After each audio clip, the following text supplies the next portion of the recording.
Yo, what's up, everybody? It's Aaron Danton from the front porch pulpit, Sheild and Buckler Ministries. I just wanted to make an upload for YouTube today, and I started getting clarity on one of my plans I've had cooking for a while. I've been wanting to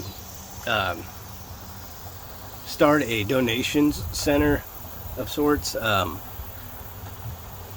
In the close to Oklahoma City area, because right now we're in Oklahoma, and then I would been wanting to name it like Recenter, to kind of signify recentering in Jesus Christ, and so then it would be a donations center for remodeled old building materials, unused building materials, things that are sitting around the house, like faucets that people don't want anymore, that can be repurposed and reused, or if it's brand new, then we could just use it straight out.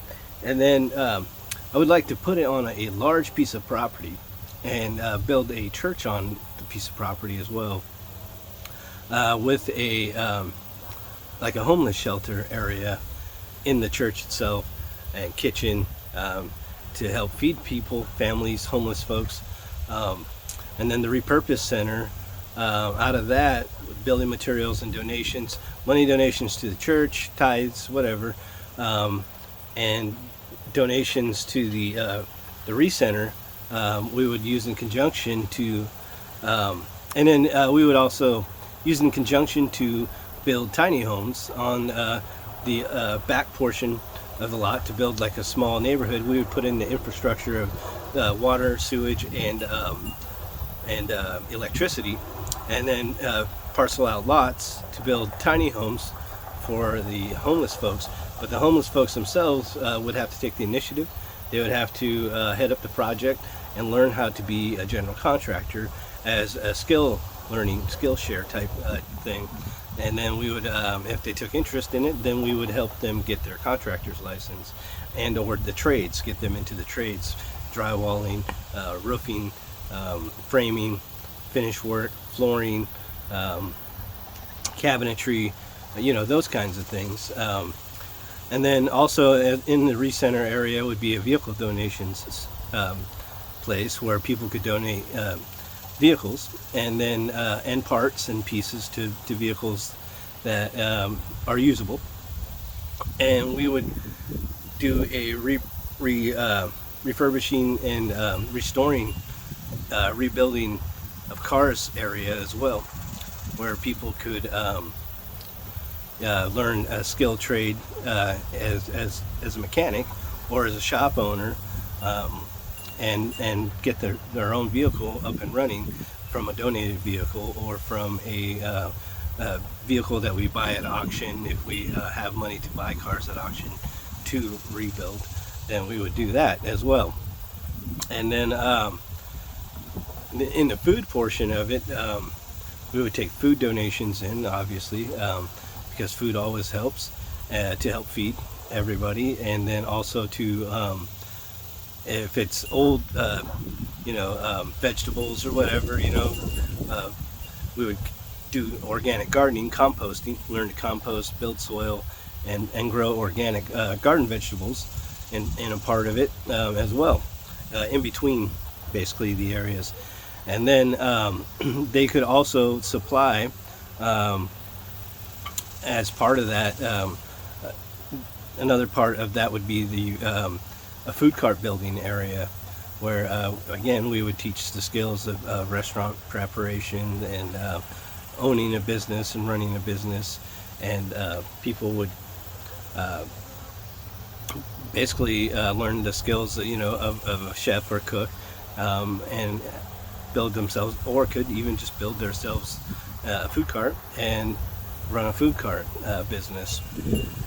And so and in all that comes horticulture, as well as lawn maintenance and small engine repair areas, small engines and lawnmowers, rototillers, things like that, repairs, rebuilding, so that it's more of a skill building area, and church, with the church at the center of it, and a donations center in the front, so that as things grow, people would have a community that they would build while getting off the streets, and then have skills to take out back into the world to earn livings.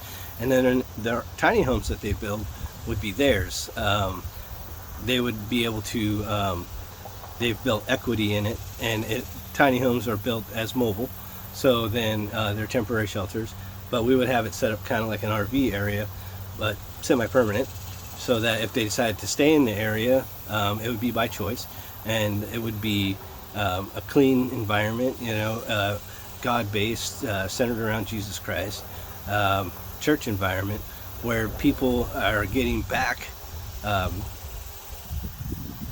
equity in the world, equity in themselves, and then if they decided, they could, if they saved up money working in the repurposing center, the recenter area, then they would be able to take those monies earned and buy a piece of land and move their tiny home onto the piece of land as well. And then we would be shooting for people learning to get their general contractor's license, their drywalling, small handyman license, plumbing licenses, electrician's licenses, and things like that, so that they would be able to take that trade into the world from living in the community that's built there, and bring back their own income as well. And same thing for the mechanics side. We would be our goal would be to get people ASC certified and able to work in a shop, own a shop, or even do, because we would be going to auctions if we had money to buy cars at auction, to teach people to get their dealer's license, how to buy and sell cars, advertising, maintenance, and things like that. And those things would all go hand in hand. Same with the small engine part. It would be to get somebody a business license, get them licensed to run a small business, giving them a place to do small engine repairs and business in the actual area, so that they're able to work and earn a living there in the shop. And so and same thing for the horticulture and the gardening. It would be to learn tree pruning, lawn maintenance, and build crews, be able to learn the skills to run and operate a business effectively and efficiently, and have the equipment to do that. So I've been working on this plan for, it's been about a year. And so the recenter is what I would name it. And I figured I'd start putting it out there. A lot of mission places, they take food in and then they give food out, and they're feeding the masses for a day. And I'm more of the, if you catch a fish for a person, they eat for a day. But if you teach them to fish, they eat, they never go hungry. So that's kind of what I was thinking. Whereas, as they build equity in their home, they've built equity in themselves. And, if they need a car, then they build equity in fixing up a car, that's been donated in the shop there. And really, it builds a community where you wouldn't want to have, and it would also, you would need security of some sort. So then it would be integrated, in the policing system of whichever city is built within, as well as have its own security to keep things, on the up and up, as they say. And the center of it would be a church in the first place, and it may be, it doesn't take a whole lot of space to have tiny homes, in an area, and it would be more of a neighborhood, for people, and getting them into home ownership, and car ownership, and a dress, and a vehicle to go back and forth to work, and achieve things in their lives rather than staying on the streets. If the number one problem is homelessness, why not fix the problem rather than keep throwing band-aids on it and that's kind of where I was at with it, where it would teach life skills, business skills, and real skills to be forwarding in their life rather than stagnant, and that's all centered around the salvation of Jesus Christ, of course. And so I've been planning it out. I've got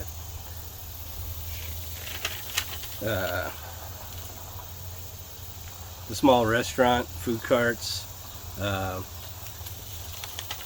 and then I did I figured once the initial area recenter is built, and up and running and operational at its full capacity, then it would pay for the next one, and then that would pay for a few more of them, and it would snowball.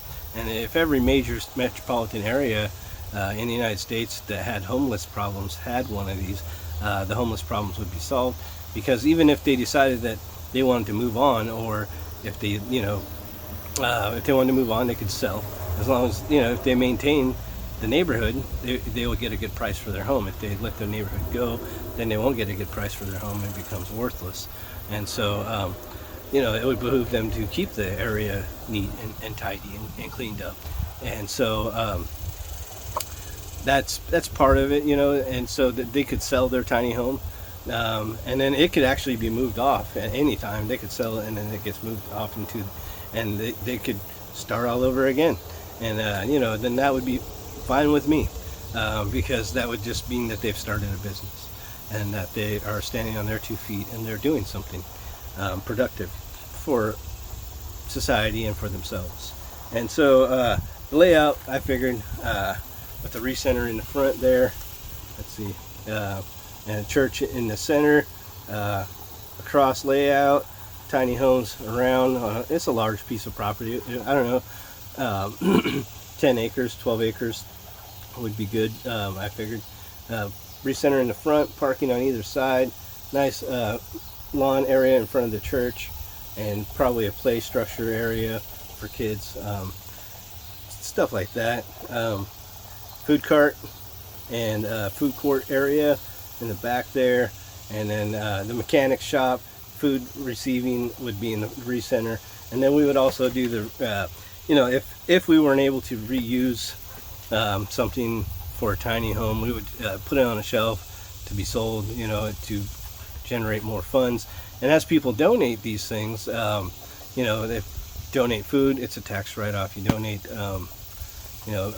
building materials, it's a tax write-off. You donate a vehicle, it's a tax write-off. So instead of actually paying somebody to haul your trash off, you bring it to us and we would repurpose it, and it would get a new life, and you would get a tax break rather than throwing it away and paying somebody to haul it away for you, which it's a win-win in my eyes, and it generates, keeps people off the streets, generates income, generates revenue, brings the community in the outlying areas up, because they're not dealing with the problems of tents on the side of the highways and things like that. And these are all things I've done in my life. I was an organic farmer for a little while. I used to build food carts. I've been a contractor and builder for most of my life. I learned some infrastructure stuff working for Emerald Broadband in Oregon, Eugene, Oregon. So that was so infrastructure and things like that. It's always been a part of being a contractor. You learn what the infrastructures are that need to be in place for a subdivision to be built. So I just want to scale it down, make it tiny homes, semi-permanent homes, rather than the massive mansions, or even just 100 by 50 by 100 lots, smaller lots, 10 by 20s, just small, and with a large garden area. That was part of it, was the garden area going between. I was thinking these areas here, could be the organic garden areas backing the tiny homes, and so then they could, produce organic foods, and even take them to farmers markets, and or supply the food carts. As the food carts demand goes, then they would supply. So I've just been working on these ideas for a while, and I see a lot of people, they want to build homes for the homeless, and they want to do all those things. And we used to do that a lot, in America. I think it still happens, but it's become so unattainable with so many requirements. The only requirement is going to be that you're homeless and you have a drive to want to help yourself and further yourself in the gospel of Jesus Christ, and further yourself in your capacity to integrate into society. Honey. All right, you guys, my wife wanted to talk with me, so may God and Jesus Christ bless. Amen. Amen.